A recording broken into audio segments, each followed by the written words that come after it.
Hello all, welcome to my channel Priya's arts and blogs. A to Z curry సిరీస్లో ఈరోజు alphabet వచ్చేసి tea for tapioca curry, అంటే కర్రపెండులం.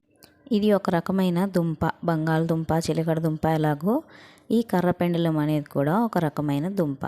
దీంతో మనము కర్రీ ఎలా చేసుకోవాలో చూద్దాం.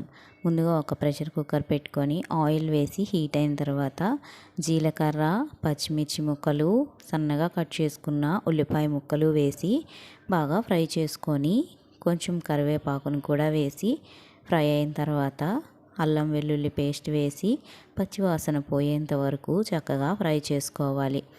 ఇలా ఇవి బాగా ఫ్రై అవుతుండగా మనం ఈలోపు పెండలంని చెక్కు తీసేసి చిన్న పీసెస్గా కట్ చేసుకొని బియ్యం కడిగిన నీళ్ళల్లో ఒక 10 నిమిషాలు నానబెట్టుకుంటే దాంట్లో ఉన్న ఎక్స్ట్రా స్టార్చ్ ఇంకా జిగురు లాంటిది ఏదైనా ఉంటే పోతుంది.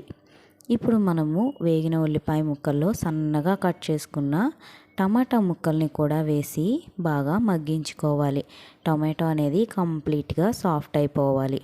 ఈలోపు ఈ రైస్ వాటర్లో ఉన్న పెండలం ముక్కల్ని తీసి మంచినీటితో 2 సార్లు వాష్ చేసుకొని వేసుకుంటే ఈ ముక్కలకి ఉన్న ఎక్స్ట్రా స్టార్చ్ అనేది వాటర్లో పోతుంది.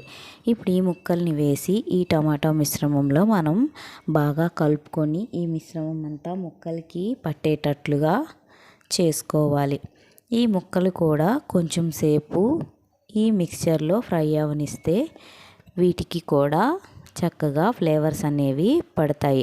ఇప్పుడు రుచికి సరిపడా ఉప్పు, చిటికెడు పసుపు కూడా వేసి మరి ఒకసారి కలుపుకొని ముక్కలు ఉడకడానికి సరిపోయేన్ని వాటర్ యాడ్ చేసి ఇవన్నీ బాగా కలిసేటట్టు కలిపి మనము ఒక ఉడుకు రానిచ్చిన తర్వాత ప్రెషర్ కుక్కర్ లిడ్ క్లోజ్ చేసి 2 విజిల్స్ వచ్చేంత వరకు కుక్ చేసుకోవాలి. ఇలా ప్రెషర్ అంతా రిలీజ్ అయిన తర్వాత లిడ్ ఓపెన్ చేసి స్టవ్ ఆన్ చేసి ఎక్స్ట్రా వాటర్ పోయేంత వరకు మనం దీన్ని కుక్ చేసుకుంటే కర్రీ రెడీ. పచ్చిమిర్చి కూడా వేసాము, అవసరం అనిపిస్తే కారం పొడిని యాడ్ చేసుకోండి, లేదంటే స్కిప్ చేసేయండి. వేడివేడి అన్నంలోకి చపాతీలోకి సర్వ్ చేసుకుంటే ఈ కర్రీ చాలా సూపర్గా ఉంటుంది. నెక్స్ట్ లెటర్ వచ్చేసి యూతో ఏ రెసిపీస్ ఉన్నాయో కామెంట్ చేయడం మర్చిపోకండి. ఈ వీడియో మీకు నచ్చితే లైక్ చేసి షేర్ చేసి సబ్స్క్రైబ్ చేయండి. Thank you.